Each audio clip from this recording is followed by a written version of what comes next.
वैदिक reflections presence Shrimad Bhagavad Gita अथ द्वितीयोध्याय। अब हम शुरू करने जा रहे हैं श्रीमद्भगवद गीता के का अध्याय नंबर 2, जिसका विषय है सांख्य योग नामक। इसके अंदर हम जानेंगे नंबर 1 अर्जुन की कायरता के विषय में श्री कृष्णार्जुन संवाद, नंबर 2 सांख्य योग का विषय, नंबर 3 क्षात्र धर्म के अनुसार युद्ध करने की आवश्यकता का निरूपण, नंबर 4 कर्मयोग का विषय, नंबर 5 स्थिर बुद्धि पुरुष के लक्षण और उसकी महिमा। अथ द्वितीयोध्याय। संजय उवाच तन तथा कृपया विष्टमश्रुपूर्णाकुलेक्षणम विषीदंतमिदं वाक्यमुवाच मधुसूदनः। संजय बोले, उस प्रकार करुणा से व्याप्त और आंसुओं से पूर्ण तथा व्याकुल नेत्रों वाले शोकयुक्त उस अर्जुन के प्रति भगवान मधुसूदन ने यह वचन कहा। एक श्री भगवान उवाच कुत्स्त्वा कश्मलमिदं विश्व में समुपस्थितम अनार्यजुष्टम स्वर्गीयम कीर्तिकर्म। अर्जुन, श्री भगवान बोले, हे अर्जुन, तुझे इस असमय में यह मोह किस हेतु से प्राप्त हुआ? क्योंकि न तो ये श्रेष्ठ पुरुषों द्वारा आचरित है, न स्वर्ग को देने वाला है और न कीर्ति को करने वाला ही है। क्लेब्यम मास्मगम पार्थ नैतत्वयुपद्यते क्षुद्रम हृदय दौर्बल्यम त्यक्त्वोत्तिष्ठ परतप। इसलिए हे अर्जुन, नपुंसकता को मत प्राप्त हो, तुझमें यह उचित नहीं जान पड़ती। हे परंतप, हृदय की तुच्छ दुर्बलता को त्याग कर युद्ध के लिए खड़ा हो जा। अर्जुन उवाच कथ भीष्मः संख्ये द्रोण च मधुसूदन इषुभ्य प्रतियोत्स्यामि पूजा हावृसूदन। अर्जुन बोले, हे मधुसूदन, मैं रणभूमि में किस प्रकार बाणों से भीष्म पितामह और द्रोणाचार्य के विरुद्ध लड़ेंगा? क्योंकि हे अरिसूदन, वे दोनों ही पूजनीय हैं। गुरुन हत्वा हे महानुभावा अंश्रेयो भोक्तो भैष्यंपी लोकय हत्वार्थ कामांस्तु गुरुन्यः भुंजीय भोगारुगिर प्रदिग्धान। इसलिए इन महानुभाव गुरुजनों को न मारकर इस लोक में भिक्षा का अन्न भी खाना कल्याणकारक समझता हूँ, क्योंकि गुरुजनों को मारकर भी इस लोक में रुधिर से सने हुए अर्थ और कामरूप भोगों को ही तो भोगूंगा। न चैतद्विद्मः कत्रन्नो गरियो यद्वा जयेम यदि वा नो जयेयु यानेव हत्वा न जिजीविषाम स्तेवस्थिताः प्रमुखे धार्तराष्ट्राः। हम ये भी नहीं जानते कि हमारे लिए युद्ध करना और न करना, इन दोनों में से कौन सा श्रेष्ठ है, अथवा ये भी नहीं जानते कि उन्हें हम जीतेंगे या हमको वे जीतेंगे। और जिनको मारकर हम जीना भी नहीं चाहते, वे ही हमारे आत्मीय धृतराष्ट्र के पुत्र हमारे मुकाबले में खड़े हैं। कार्पण्य दोषोपहत स्वभावः पृच्छामि त्वां धर्म सम्मुचेताः यच्छ्रेयस्यानिश्चितं ब्रूहि तन्मे शिष्यस्तेह शाधि मा त्वां प्रपन्नम्। इसलिए कायरतारूप दोष से उपहत हुए स्वभाव वाला तथा धर्म के विषय में मोहित चित हुआ मैं आपसे पूछता हूँ कि जो साधन निश्चित कल्याणकारक हो वह मेरे लिए कहिए, क्योंकि मैं आपका शिष्य हूँ। इसलिए आपके शरण हुए मुझको शिक्षा दीजिए। न हे प्रपश्यामि ममापनुद्याद्य चोंकमुच्छुष्मिन्द्रियाणाम भूमावस्पत्नमृधनवाप्य राज्यम सुराणाम पी चाधिपत्यम। क्योंकि भूमि में निष्कंटक धन धान्य संपन्न राज्य को और देवताओं के स्वामीपने को प्राप्त होकर भी मैं उस उपाय को नहीं देखता हूँ जो मेरी इंद्रियों के सुखाने वाले शोक को दूर कर सके। संजय उवाच एवमुक्त्वा ऋषिकेश गुडाकेश परतप न योत्स्य इति गोविंद मुक्त्वा तूष्णी बभूवः। संजय बोले, हे राजन, निद्रा को जीतने वाले अर्जुन अंतर्यामी श्री कृष्ण महाराज के प्रति इस प्रकार कहकर फिर श्री गोविंद भगवान से युद्ध नहीं करूंगा ये स्पष्ट कहकर चुप हो गए। तमुवाच ऋषिकेश प्रहसन्निव भारत सैन्योरुभयो मध्ये विषीदंतमिदं वचः। हे भरतवंशी धृतराष्ट्र, अंतर्यामी श्री कृष्ण महाराज दोनों सेनाओं के बीच में शोक करते हुए उस अर्जुन को हंसते हुए से यह वचन बोले। श्री भगवान उवाच अशोच्यानन्वशोचत्वं प्रज्ञादांश्च भाष्ये गतासुनिक्तासूंश्च नानुशोचन्ति पंडिताः। श्री भगवान बोले, हे अर्जुन, तू न शोक करने योग्य मनुष्यों के लिए शोक करता है और पंडितों के से वचनों को कहता है, परंतु जिनके प्राण चले गए हैं उनके लिए और जिनके प्राण नहीं गए हैं उनके लिए भी पंडित जन शोक नहीं करते। न त्वेहम जातु नासम न त्वम ने में जनाधिपाः न चैव न भविष्यामः सवे वयम तः परम। न तो ऐसा ही है कि मैं किसी काल में नहीं था, तू नहीं था, अथवा ये राजा लोग नहीं थे, और न ऐसा ही है कि इससे आगे हम सब नहीं रहेंगे। देहिनोस्मिन् यथा देहे कौमार यौवन जरा तथा देहांतर प्राप्ति धीरस्तत न मुह्यति। जैसे जीवात्मा की इस देह में बालकपन, जवानी और वृद्धावस्था होती है, वैसे ही अन्य शरीर की प्राप्ति होती है, उस विषय में धीर पुरुष मोहित नहीं होता। मात्रा स्पर्शास्तु कौन्तेय शीतोष्ण सुख दुग्धा आगमापायनो नित्यास्तास्तितिक्षस्व। भारत, हे कुंती पुत्र, सर्दी गर्मी और सुख दुख को देने वाले इंद्रिय और विषयों के संयोग तो उत्पत्ति विनाशशील और अनित्य हैं, इसलिए हे भारत, उनको तू सहन कर। समान यम हे न व्यत्यन्त्येते पुरुष पुरुषौषभ समदुख सुख धीर सोमृत एकल्पते। क्योंकि हे पुरुष श्रेष्ठ, दुख सुख को समान समझने वाले जिस धीर पुरुष को ये इंद्रिय और विषयों के संयोग व्याकुल नहीं करते, वह मोक्ष के योग्य होता है। ना सतो विद्यते भावो ना भावो विद्यते सतः उभयोरपि दृष्टुम स्त्विन्यस्तत्वदर्शिभिः। असत वस्तु की तो सत्ता नहीं है और सत का अभाव नहीं है। इस प्रकार इन दोनों का ही तत्व तत्वज्ञानी पुरुषों द्वारा देखा गया है। अविनाशी तू तद्विद्धि येन सर्वमिदं ततम् विनाशमव्ययस्यास्य न कश्चित् कर्तुमर्ति। नाश रहित तो तू उसको जान जिससे ये संपूर्ण जगत दृश्यवर्ग व्याप्त है। इस अविनाशी का विनाश करने में कोई भी समर्थ नहीं है। अंतवंत इमे देहा नित्यस्योक्ताः शरीरिणः अनाशिनो प्रमेयस्य तस्मायुध्यस्व भारत। इस नाश रहित अप्रमेय नित्य स्वरूप जीवात्मा के ये सब शरीर नाशवान कहे गए हैं। इसलिए हे भरतवंशी अर्जुन, तू युद्ध कर। यह एन वेति हंतार यश्चैन मन्यते हतम उभौ तो न विजानीतो नायम हंति न हन्यते। जो इस आत्मा को मारने वाला समझता है तथा जो इसको मरा मानता है, वे दोनों ही नहीं जानते, क्योंकि यह आत्मा वास्तव में न तो किसी को मारता है और न किसी के द्वारा मारा जाता है। न जायते म्रियते वा कदाचि ननायम भूत्वा भविता वा न भूयः अजो नित्यः शाश्वतोयम पुराणो न हन्यते हन्यमाने शरीरे। यह आत्मा किसी काल में भी न तो जन्मता है और न मरता ही है तथा न यह उत्पन्न होकर फिर होने वाला ही है, क्योंकि यह अजन्मा, नित्य, सनातन और पुरातन है। शरीर के मारे जाने पर भी यह नहीं मारा जाता। वेदा विनाशन नित्यम य एनम जम्वेयम कत स पुरुष पार्थ कन घात्यति हंति कम। हे पृथापुत्र अर्जुन, जो पुरुष इस आत्मा को नाश रहित, नित्य, अजन्मा और अव्यय जानता है, वह पुरुष कैसे किसको मरवाता है और कैसे किसको मारता है। वासांसि जीर्णानि यथा विहाय नवानि गृह्णाति नरोप्राणि तथा शरीरानि विहाय जीर्णान्यन्यानि सयाति नवानि देहि। जैसे मनुष्य पुराने वस्त्रों को त्याग कर दूसरे नए वस्त्रों को ग्रहण करता है, वैसे ही जीवात्मा पुराने शरीरों को त्याग कर दूसरे नए शरीरों को प्राप्त होता है। नैन छिदन्ति शस्त्राणि नैन दहति पावकः न चैन क्लेदयन्त्यापो न शोषयति मारुतः। इस आत्मा को शस्त्र नहीं काट सकते, इसको आग नहीं जला सकती, इसको जल नहीं गला सकता और वायु नहीं सुखा सकता। अच्छेद्यम दाह्यमलयो शोष्य एव च नित्यः सर्वगतः स्थाणुर्चलोयम सनातनः। क्योंकि यह आत्मा अच्छेद्य है, यह आत्मा अदाह्य, अक्लेद्य और निःसंदेह अशोष्य है तथा यह आत्मा नित्य, सर्वव्यापी, अचल, स्थिर रहने वाला और सनातन है। अव्यक्तोयम चित्योयम विकार्योयम उच्यते तस्मादेवं विधिवन् नानुशोचितुमर्हसि। यह आत्मा अव्यक्त है, यह आत्मा अचित्य है और यह आत्मा विकार रहित कहा जाता है। इससे हे अर्जुन, इस आत्मा को उपर्युक्त प्रकार से जानकर तू शोक करने को योग्य नहीं है, अर्थात तुझे शोक करना उचित नहीं है। अतचैन नित्यजात नित्यम वा मनसे मृतम तथापि त्वम महाबाहो नैवं शोचितुमर्हसि। किंतु यदि तू इस आत्मा को सदा जन्मने वाला तथा सदा मरने वाला मानता हो, तो भी हे महाबाहो, तू इस प्रकार शोक करने को योग्य नहीं है। जात्स्य हि ध्रुवो मृत्युर्ध्रुवम जन्म मृत्स्य च तस्मात् परिहार्यर्थे न त्वं शोचितुमर्हसि। क्योंकि इस मान्यता के अनुसार जन्मे हुए की मृत्यु निश्चित है और मरे हुए का जन्म निश्चित है। इससे भी इस बिना उपाय वाले विषय में तू शोक करने को योग्य नहीं है। अव्यक्तादीनि भूतानि व्यक्त मध्यानि भारत अव्यक्त निधन्यव तत्व का परिदेवना। हे अर्जुन, संपूर्ण प्राणी जन्म से पहले अप्रकट थे और मरने के बाद भी अप्रकट हो जाने वाले हैं, केवल बीच में ही प्रकट हैं। फिर ऐसी स्थिति में क्या शोक करना है। आश्चर्यवत् पश्यति कश्चिदेन आश्चर्यवद्वती तथैव चान्यः आश्चर्यवच्च न मन्यः शृणोति श्रुत्वाप्येन वेद न चैव कश्चित्। कोई एक महापुरुष ही इस आत्मा को आश्चर्य की भांति देखता है और वैसे ही दूसरा कोई महापुरुष ही इसके तत्व का आश्चर्य की भांति वर्णन करता है तथा दूसरा कोई अधिकारी पुरुष ही इसे आश्चर्य की भांति सुनता है और कोई तो सुनकर भी इसको नहीं जानता। देहि नित्यं वद्योऽयं देहे सर्वस्य भारत तस्मात् सर्वाणि भूतानि न त्वं शोचितुमर्हसि। हे अर्जुन, यह आत्मा सबके शरीरों में सदा ही अवध्य तारांकन है। इस कारण संपूर्ण प्राणियों के लिए तू शोक करने के योग्य नहीं है। स्वधर्मंपि चावेक्ष्य न विकंपितुमर्हसि धर्मयाद्धि युधाश्रेयोन्यत क्षत्रियस्य न विद्यते। तथा अपने धर्म को देखकर भी तू भय करने योग्य नहीं है, अर्थात तुझे भय नहीं करना चाहिए, क्योंकि क्षत्रिय के लिए धर्मयुक्त युद्ध से बढ़कर दूसरा कोई कल्याणकारी कर्तव्य नहीं है। युद्धच्छया चोपन स्वर्गद्वारम पावृतम सुखिनः क्षत्रियाः पार्थ लभते युद्धमीदृशम। हे पार्थ, अपने आप प्राप्त हुए और खुले हुए स्वर्ग के द्वार रूप इस प्रकार के युद्ध को भाग्यवान क्षत्रिय लोग ही पाते हैं।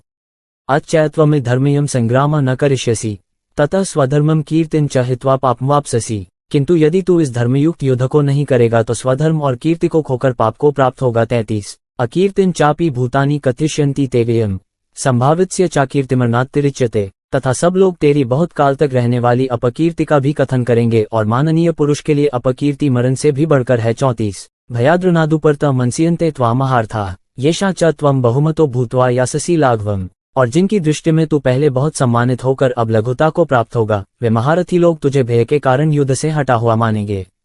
35 अवाच्यवादांश्च बहुवदिष्यन्ति तवाहिताः निन्दन्तस्तव सामर्थ्यम ततो दुःखत्रम नु किम्। तेरे वैरी लोग तेरे सामर्थ्य की निंदा करते हुए तुझे बहुत से न कहने योग्य वचन भी कहेंगे, उससे अधिक दुख और क्या होगा। 36 हतो वा प्राप्स्यसि स्वर्गं जित्वा वा भोष्यसे महिम् तस्मादुत्तिष्ठ कौन्तेय युद्धाय कृतनिश्चयः। या तो तू युद्ध में मारा जाकर स्वर्ग को प्राप्त होगा अथवा संग्राम में जीतकर पृथ्वी का राज्य भोगेगा।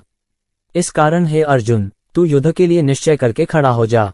37 सुख दुखे समय कृत्वा लाभालाभो जयाजयो ततो युद्धाय युज्यस्व नैवं पापमवाप्स्यसि। जय पराजय, लाभ हानि और सुख दुख को समान समझकर उसके बाद युद्ध के लिए तैयार हो जा। इस प्रकार युद्ध करने से तू पाप को नहीं प्राप्त होगा। 38 अशते भेता सार्ख्य बुद्धियोगे त्विमाश्रृणु बुद्धिया युक्तो यया पार्थ कर्मबंधम प्रहास्यसि। हे पार्थ, ये बुद्धि तेरे लिए ज्ञान योग के एक विषय में कही गई और अब तू इसको कर्मयोग के विषय में सुन। जिस बुद्धि से युक्त हुआ तू कर्मों के बंधन को भलीभांति त्याग देगा अर्थात सर्वथा नष्ट कर डालेगा। 39 नेहाभिक्रमना स्वस्ति प्रत्यवायो न विद्यते स्वल्पम्प्यस्य धर्मस्य त्रायते महतो भयात्। इस कर्मयोग में आरंभ का अर्थात बीज का नाश नहीं है और उल्टा फल रूप दोष भी नहीं है, बल्कि इस कर्मयोग रूप धर्म का थोड़ा सा भी साधन जन्म मृत्यु रूप महान भय से रक्षा कर लेता है। 40 व्यवसायात्मिका बुद्धिरिकेह कुरुनंदन बहुशाखा ह्यनन्ताश्च बुद्धियो व्यवसायिनम्। हे अर्जुन, इस कर्मयोग में निश्चयात्मिका बुद्धि एक ही होती है, किंतु अस्थिर विचार वाले विवेकहीन सकौम मनुष्यों की बुद्धियां निश्चय ही बहुत भेदों वाली और अनंत होती हैं। 41 यामिमा पुष्पितां वाच प्रवदन्त्य विपश्चितः वेद्वाद्रताः पार्थ नान्यदस्तीति वादिनः कामात्मानः स्वर्गप्राप्त जन्म कर्म फल प्रदाम क्रिया विशेष बहुला भोगैश्वर्य गति प्रति भोगैश्वर्य प्रसक्ताना तया प्रचेत्सिम व्यवसायात्मिका बुद्धि समाधो न विधीयते। हे अर्जुन, जो भोगों में तन्मय हो रहे हैं, जो कर्मफल के प्रशंसक वेदवाक्यों में ही प्रीति रखते हैं, जिनकी बुद्धि में स्वर्ग ही परम प्राप्य वस्तु है और जो स्वर्ग से बढ़कर दूसरी कोई वस्तु ही नहीं है, ऐसा कहने वाले हैं, वे अविवेकी जन इस प्रकार की जिस पुष्पित अर्थात दिखाऊ शोभायुक्त वाणी को कहा करते हैं, जो कि जन्मरूप कर्मफल देने वाली एवं भोग तथा ऐश्वर्य की प्राप्ति के लिए नाना प्रकार की बहुत सी क्रियाओं का वर्णन करने वाली है, उस वाणी द्वारा जिनका चित्त हर लिया गया है, जो भोग और ऐश्वर्य में अत्यंत आसक्त है, उन पुरुषों की परमात्मा में निश्चयात्मिका बुद्धि नहीं होती। त्रैगुण्य विषया वेदा निस्त्रैगुण्यो भवर्जुन निर्द्वंद्वो नित्य सत्वस्थो निर्योग क्षेम आत्मान। हे अर्जुन, वेद उपर्युक्त प्रकार से तीनों गुणों के कार्य रूप समस्त भोगों एवं उनके साधनों का प्रतिपादन करने वाले हैं, इसलिए तू उन भोगों एवं उनके साधनों में आसक्तिहीन, हर्ष शोकादि द्वंद्वों से रहित, नित्य वस्तु परमात्मा में स्थित, योग क्षेम को न चाहने वाला और स्वाधीन अंतःकरण वाला हो। यावनत उत्पाने सर्वतः संप्लुतोत्के तावान सर्वेषु वेदेषु ब्राह्मणस्य विजानतः। सब ओर से परिपूर्ण जलाशय के प्राप्त हो जाने पर छोटे जलाशय में मनुष्य का जितना प्रयोजन रहता है, ब्रह्म को तत्व से जानने वाले ब्राह्मण का समस्त वेदों में उतना ही प्रयोजन रह जाता है। 46 कर्मण्येवाधिकारस्ते मा फलेषु कदाचन माँ कर्मफल है तुर्भूर्मा ते सेंगोस्व कर्मणि। तेरा कर्म करने में ही अधिकार है, उसके फलों में कभी नहीं। इसलिए तू कर्मों के फल का हेतु मत हो तथा तेरी कर्म न करने में भी आसक्ति न हो। योगस्थः कुरु कर्माणि संगः त्यक्त्वा धनंजय सिद्ध सिद्धयोः समो भूत्वा समत्वम योग उच्यते। हे धनंजय, तू आसक्ति को त्याग कर तथा सिद्धि और असिद्धि में समान बुद्धि वाला होकर योग में स्थित हुआ कर्तव्य कर्मों को कर। समत्व तारांकन ही योग कहलाता है। दूरेण ह्यवर कर्म बुद्धि योगा धनंजय बुद्धो शरणमन्विच्छ कृपणः फलहेत्वः। इस समत्व रूप बुद्धियोग से सकौम कर्म अत्यंत ही निम्न श्रेणी का है। इसलिए हे धनंजय, तू संबुद्धि में ही रक्षा का उपाय ढूंढ अर्थात बुद्धियोग का ही आश्रय ग्रहण कर, क्योंकि फल के हेतु बनने वाले अत्यंत दीन हैं। बुद्धियुक्तो जहाति उभे सुकृत दुष्कृते तस्माद् योगाय युज्यस्व योगः कर्मसु कौशलम्। संबुद्धियुक्त पुरुष पुण्य और पाप दोनों को इसी लोक में त्याग देता है अर्थात उनसे मुक्त हो जाता है। इससे तू समत्वरूप योग में लग जा। ये समत्वरूप योग ही कर्मों में कुशलता है अर्थात कर्मबंधन से छूटने का उपाय है। कर्मजम बुद्धियुक्ता हे फल त्यक्त्वा मनीषिणः जन्मबंधविनिर्मुक्ता पदम गच्छत्यनामयम्। क्योंकि संबुद्धि से युक्त ज्ञानी जन कर्मों से उत्पन्न होने वाले फल को त्याग कर जन्मरूप बंधन से मुक्त हो निर्विकार परम पद को प्राप्त हो जाते हैं। यदा ते मोहलिला बुद्धिर्व्यतितृष्यति तदा गंतासि निर्वेदिम श्रोतव्यस्य श्रुत्स्य च। जिस काल में तेरी बुद्धि मोहरूप दलदल को भलीभांति पार कर जाएगी, उस समय तू सुने हुए और सुनने में आने वाले इस लोक और परलोक संबंधी सभी भोगों से वैराग्य को प्राप्त हो जाएगा। श्रुति विप्रतिपन्ना ते यदा स्थास्यति निश्चला समाधावचला बुद्धिस्तदा योगम वाप्स्यसि। भांति भांति के वचनों को सुनने से विचलित हुई तेरी बुद्धि जब परमात्मा में अचल और स्थिर ठहर जाएगी, तब तू योग को प्राप्त हो जाएगा अर्थात तेरा परमात्मा नित्य संयोग हो जाएगा। अर्जुन उवाच स्थित प्रज्ञस्य का भाषा समाधिस्थस्य केशव स्थिति किन प्रभाषेत किमासीत व्रजित किम। अर्जुन बोले, हे केशव, समाधि में स्थित परमात्मा को प्राप्त हुए स्थिर बुद्धि पुरुष का क्या लक्षण है? वो स्थिर बुद्धि पुरुष कैसे बोलता है, कैसे बैठता है और कैसे चलता है? श्री भगवान उवाच प्रजाति यदा कामान सर्वान पार्थ मनोगतान आत्मनेवात्मना तुष्टः स्थित प्रज्ञस्तदोच्यते। श्री भगवान बोले, हे अर्जुन, जिस काल में ये पुरुष मन में स्थित संपूर्ण कामनाओं को भलीभांति त्याग देता है और आत्मा से आत्मा में ही संतुष्ट रहता है, उस काल में वो स्थित प्रज्ञ कहा जाता है। दुखेष्वनुद्विग्नम न सुखेषु विगतस्पृहः वीतरागभय क्रोधः स्थितिर्मुनिरुच्यते। खून की प्राप्ति होने पर जिसके मन में उद्वेग नहीं होता, सुखों की प्राप्ति में जो सर्वथा स्प्रेह है तथा जिसके राग, भय और क्रोध नष्ट हो गए हैं, ऐसा मुनि स्थिर बुद्धि कहा जाता है। यह सर्वत्रान्भिस्नेह तत्प्राप्य शुभाशुभम नाभिनंदति न द्वेष्टि तस्य प्रज्ञा प्रतिष्ठिता। जो पुरुष सर्वत स्नेह रहित हुआ उस शुभ या अशुभ वस्तु को प्राप्त होकर न प्रसन्न होता है और न द्वेष करता है, उसकी बुद्धि स्थिर है। यदा संहर्ते चायम कूर्मोंगानीव सर्वश इंद्रियानीन्द्रियार्थेभ्यस्तस्य प्रज्ञा प्रतिष्ठिता। और कछुआ सब ओर से अपने अंगों को जैसे समेट लेता है, वैसे ही जब ये पुरुष इंद्रियों के विषयों से इंद्रियों को सब प्रकार से हटा लेता है, तब उसकी बुद्धि स्थिर है, ऐसा समझना चाहिए। विषया विनिवर्तन्ते निराहारस्य देहिनः रस्वजम रसोप्यस्य परम दृष्ट्वा निवर्ते। इंद्रियों के द्वारा विषयों को ग्रहण न करने वाले पुरुष के भी केवल विषय तो निवृत्त हो जाते हैं, परंतु उनमें रहने वाली आसक्ति निवृत्त नहीं होती। इस स्थित प्रज्ञ पुरुष की तो आसक्ति भी परमात्मा का साक्षात्कार करके निवृत्त हो जाती है। यत्तो ह्यपि कौन्तेय पुरुषस्य विपश्चितः इंद्रियाणि प्रमाथीनि हरन्ति प्रसभन मनः। हे अर्जुन, आसक्ति का नाश न होने के कारण ये प्रमथन स्वभाव वाली इंद्रियां यत्न करते हुए बुद्धिमान पुरुष के मन को भी बलात् हर लेती हैं। तानि सर्वाणि संयम्य युक्त आसीत मत्परः वशे ही यस्येन्द्रियाणि तस्य प्रज्ञा प्रतिष्ठिता। इसलिए साधक को चाहिए कि वो उन संपूर्ण इंद्रियों को वश में करके समाहित चित हुआ मेरे परायण होकर ध्यान में बैठे, क्योंकि जिस पुरुष की इंद्रियां वश में होती हैं, उसी की बुद्धि स्थिर हो जाती है। ध्यायतो विषया पुंसः संगस्तेषु उपजायते सिंगात् संजायते कामः कामाय क्रोधोऽभिजायते। विषयों का चिंतन करने वाले पुरुष की उन विषयों में आसक्ति हो जाती है, आसक्ति से उन विषयों की कामना उत्पन्न होती है और कामना में विघ्न पड़ने से क्रोध उत्पन्न होता है। क्रोधात् भवति सम्मोहः सम्मोहात् स्मृति विभ्रमः स्मृतिभ्रंशात् बुद्धिनाशो बुद्धिनाशात् प्रणश्यति। क्रोध से अत्यंत मूढ़भाव उत्पन्न हो जाता है, मूढ़भाव से स्मृति में भ्रम हो जाता है, स्मृति में भ्रम हो जाने से बुद्धि अर्थात ज्ञान शक्ति का नाश हो जाता है और बुद्धि का नाश हो जाने से ये पुरुष अपनी स्थिति से गिर जाता है। रागद्वेषयुक्तस्तु विषयानिन्द्रियाश्चरन् आत्मवशैर्विधेयात्मा प्रसादमधिगच्छति। परंतु अपने अधीन किए हुए अंतःकरण वाला साधक अपने वश में की हुई राग द्वेष से रहित इंद्रियों द्वारा विषयों में विचरण करता हुआ अंतःकरण की प्रसन्नता को प्राप्त होता है। प्रसादे सर्वदुखाना हानिर्स्योपजायते प्रसंचेतसो ह्याशु बुद्धिः पर्यवतिष्ठते। अंतःकरण की प्रसन्नता होने पर इसके संपूर्ण दुखों का अभाव हो जाता है और उस प्रसंचित वाले विषयों का चिंतन करने वाले पुरुष की उन विषयों में आसक्ति हो जाती है। आसक्ति से उन विषयों की कामना उत्पन्न होती है और कामना में विघ्न पड़ने से क्रोध उत्पन्न होता है। क्रोधात् भवति सम्मोहः सम्मोहात् स्मृति विभ्रमः स्मृतिभ्रंशात् बुद्धिनाशो बुद्धिनाशात् प्रणश्यति। क्रोध से अत्यंत मूढ़भाव उत्पन्न हो जाता है, मूढ़भाव से स्मृति में भ्रम हो जाता है, स्मृति में भ्रम हो जाने से बुद्धि अर्थात ज्ञान शक्ति का नाश हो जाता है और बुद्धि का नाश हो जाने से ये पुरुष अपनी स्थिति से गिर जाता है। रागद्वेषयुक्तस्तु विषयानिन्द्रियाश्चरन् आत्मवशैर्विधेयात्मा प्रसादमधिगच्छति। परंतु अपने अधीन किए हुए अंतःकरण वाला साधक अपने वश में की हुई राग द्वेष से रहित इंद्रियों द्वारा विषयों में विचरण करता हुआ अंतःकरण की प्रसन्नता को प्राप्त होता है। प्रसादे सर्वदुखाना हानिर्स्योपजायते प्रसंचेतसो ह्याशु बुद्धिः पर्यवतिष्ठते। अंतःकरण की प्रसन्नता होने पर इसके संपूर्ण दुखों का अभाव हो जाता है और उस प्रसंचित वाले कर्मयोगी की बुद्धि शीघ्र ही सब ओर से हटकर एक परमात्मा में ही भलीभांति स्थिर हो जाती है। नास्ति बुद्धिर्युक्तस्य न चायुक्तस्य भावना न चाभाव्यतः शांतिर्शांतस्य कुतः सुखम। न जीते हुए मन और इंद्रियों वाले पुरुष में निश्चयात्मिका बुद्धि नहीं होती और उस अयुक्त मनुष्य के अंतःकरण में भावना भी नहीं होती तथा भावनहीन मनुष्य को शांति नहीं मिलती और शांति रहित मनुष्य को सुख कैसे मिल सकता है। इंद्रियाना हे चरता यन्मनोनुविधीयते तदस्य हरति प्रज्ञा वायुनावमिवंसी। क्योंकि जैसे जल में चलने वाली नाव को वायु हर लेती है, वैसे ही विषयों में विचरती हुई इंद्रियों में से मन जिस इंद्रिय के साथ रहता है वह एक ही इंद्रिय इस अयुक्त पुरुष की बुद्धि को हर लेती है। तस्मायस्य महाबाहो निगृहीतानि सर्वशः इंद्रियानीन्द्रियार्थेभ्यस्तस्य प्रज्ञा प्रतिष्ठिता। इसलिए हे महाबाहो, जिस पुरुष की इंद्रियां इंद्रियों के विषयों से सब प्रकार निग्रह की हुई हैं, उसी की बुद्धि स्थिर है। या निशा सर्वभूतानां तस्या जागृति संयमी यस्या जागृति भूतानि सा निशा पश्यतो मुने। संपूर्ण प्राणियों के लिए जो रात्रि के समान है, उस नित्य ज्ञान स्वरूप परमानंद की प्राप्ति में स्थित प्रज्ञ योगी जागता है और जिस नाशवान सांसारिक सुख की प्राप्ति में सब प्राणी जागते हैं, परमात्मा के तत्व को जानने वाले मुनि के लिए वह रात्रि के समान है। आपूर्मानम चल प्रतिष्ठम समुद्रमापः प्रविशन्ति यद्वत् तद्वत् कामा यम प्रविशन्ति सवे स शांतिमाप्नोति न कामकामी। जैसे नाना नदियों के जल सब ओर से परिपूर्ण अचल प्रतिष्ठा वाले समुद्र में उसको विचलित न करते हुए ही समा जाते हैं, वैसे ही सब भोग जिस स्थित प्रज्ञ पुरुष में किसी प्रकार का विकार उत्पन्न किए बिना ही समा जाते हैं, वही पुरुष परम शांति को प्राप्त होता है, भोगों को चाहने वाला नहीं। विहाय कामान्यः सर्वापुमांश्चरति निःस्पृहः निर्ममो निरहंकारः स शांतिमधिगच्छति। जो पुरुष संपूर्ण कामनाओं को त्याग कर ममता रहित, अहंकार रहित और स्पृहा रहित हुआ विचरता है, वही शांति को प्राप्त होता है, अर्थात वह शांति को प्राप्त है।